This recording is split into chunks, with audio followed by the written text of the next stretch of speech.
I want to share my experiences of art and faith and the ways in which art has been a cornerstone of my understanding of God.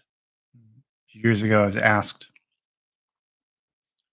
"What is the origin of your theology?" By that point, I'd written and published a bit of theology, a bit of writing about God, and wanted to share it, and was asked, "Where did it all come from?" And I kind of stammered, struggled, and said, "Art." And the person questioning me said, "Oh, Art Green, the rabbi now in Israel, now formerly in Massachusetts." And I said, "No, no, no, just art. This thing that we've made from cave times onward." It's always been a place of great solace for me to connect with what was the spiritual capacity of artists previously, the ways in which they tried to find deeper meaning, a revealed reality that goes beneath the surface. Even during the dark time in my life when I felt despair, felt at the edge, heard artists who had preceded me, whether it was Elvis's writing on hotel stationery or the psalmist who drenched his couch with tears every night. I knew that I wasn't alone, that others had felt what I felt and struggled with what I felt. And it's come to my belief that artists are making their art out of the deepest part of themselves, what we'd call the soul. Existence of the soul that I can perceive through art and the ways in which artists are striving to express something broader, greater, deeper that transcends rationality, transcends emotion, transcends thought or psyche, but is really about something unnameable, the fact of the soul. That to me is the proof of God. One of our rabbis, Aaron Perlow, writing in Belarus about 200 years ago, points out that there never was another like you before in the world. Because if there had been one like you, there would have been no need for you. Truly, each person is a new thing in the world, that we are each and all created with a unique destiny, a specific calling. There's something about each of us that is a message that God implanted within us and that God strives to draw us out. That, to quote Julia Cameron, our creativity is God's gift to us, and our creation is our gift to God. That we are bringing these things out into the world because we must, because we can, because they are intrinsic and unique to who we are. And whether we produce it in rap or painting, sculpture or game design, it doesn't matter. What we're sharing is something that only we have experienced, only we know, only we understand. The first chief rabbi of Israel, which was then pre-Israel state, mandated Palestine, Abraham Yitzhak HaKohen Kook, said, "Everyone must know and understand that within them burns a candle, and no one's candle is identical with the candle of another. There's no human being without a candle. So everyone must know and understand that one is obligated to work hard to reveal the light of one's candle in the public domain for the benefit of many. One needs to ignite one's candle and make of it a great torch to enlighten the whole world." That's the work of arts making. That's the work of creation, is to bring to flame that which is buried inside us, the ember, the crystal, the, the flame, the match, to strike that match, to light it up, to make it on canvas, illuminated for all to see, to bring it forward. Because the Talmud says God wants our heart. God made and implanted the soul according to Jewish tradition, but God also is drawing it out of us at every moment in my mind.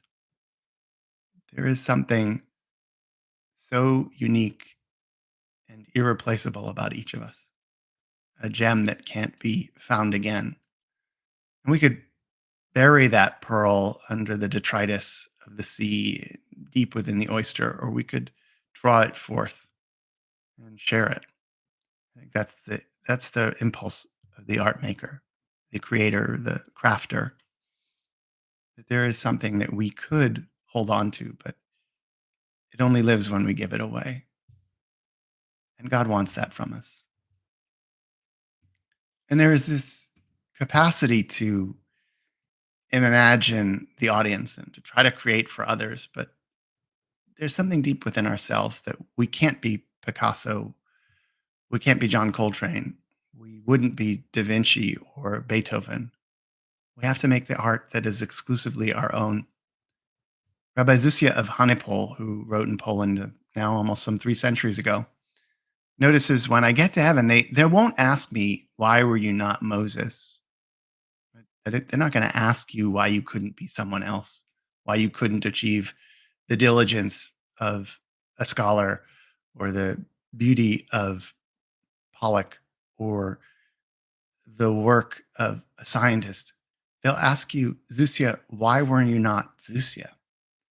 All that matters is that you find and become yourself again and again, more and more clearly, each telling of the story, more deeply understanding who you are, your origin, your demands, your needs, what makes you you. And then to bring that out in a way that only you can, in a way where you sense what's missing from the world and what you alone can bring to it. The author Toni Morrison says, if there's a book that you want to read, but it hasn't been written yet, then you must write it. That's the comment that a lot of the artists with whom I work say. Why do you make art? Because there was something I saw in my head that wasn't in the world, and I wanted it to be there. Quite frankly, that's why I do the work I do. I didn't hear of, I haven't heard of pastors, rabbis, priests, ministers working directly with artists to help them uncover their art. It was something I could do, something maybe only I could do, maybe a few people in the world. It seems like Rick Rubin is very good at it, helping people go deep to unearth their truest, most profound, most personal artwork. That's what I wanted to do. And that's what artists offer when they go deep, when they look for the thing that they needed to be in the world and was not yet, when they look for the thing that makes them, like Zusia, unique, when they look for the thing that lights their candle, that sets them aflame, rather than trying to figure out what the audience wants. And Rick Rubin points out the audience only knows what came before. It doesn't know what you're doing now. It doesn't yet understand you. It didn't even yet understand the Beatles until they made their music. Things we think of as so self evident and commercially successful weren't always. They weren't self evident. They were the effort of a lot of crafting of what made John, Paul, Ringo, and George unique. What were their synthesis of their experiences in Germany and elsewhere? So I want to leave you with this thought by the theologian Howard Thurman, the mid 20th century theologian Howard Thurman. Don't ask what the world needs. Ask what makes you come alive and go do it. What the world needs is people who have come alive. So I invite you to find your candle. I invite you to learn what is unique about you and why you were created, how your art can serve and support others, and you can experience through the giving of your art a sense of community and shared destiny. How you can feel God's love drawing that art out of you, and how you can find the book you want to read, but it hasn't been written yet, and put it out there. We'll take a moment to reflect on that.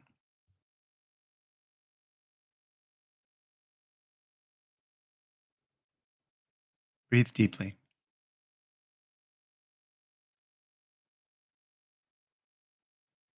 Come into stillness and listen.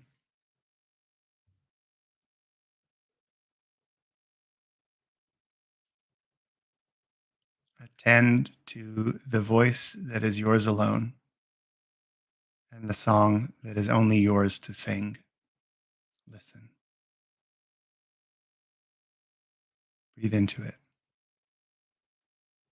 becoming quiet to hear the still, small voice, the faint whisper.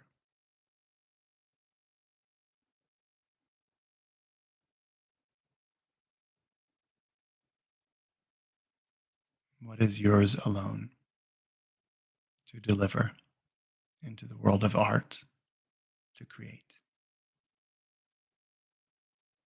Become still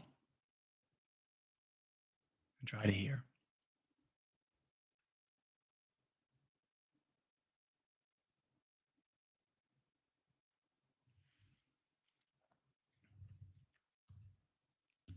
I invite you to write with me, write to me through the internet, anything you create as a result of this talk, or just create this week and want to share.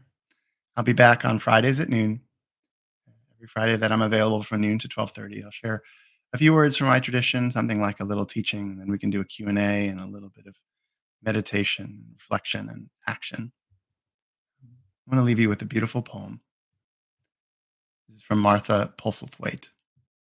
Do not try to serve the whole world or do anything grandiose. Instead, create a clearing in the dense forest of your life and wait there patiently until the song that is yours alone to sing falls into your open, cupped hands and you recognize and greet it. Only then will you know how to give yourself to the world so worthy. Again, I'm Alon, rabbi in East Tennessee. I'm here Fridays at noon on Inside Timer, the app or site, Sunday evenings at 9, Wednesday mornings at 9. You can find me on socials at Eclectic Cleric or through my website, www, so many W's, eclecticcleric.com, www.eclecticcleric.com. And share with me anything you come up with this week. It's good to be together. Thanks for your time.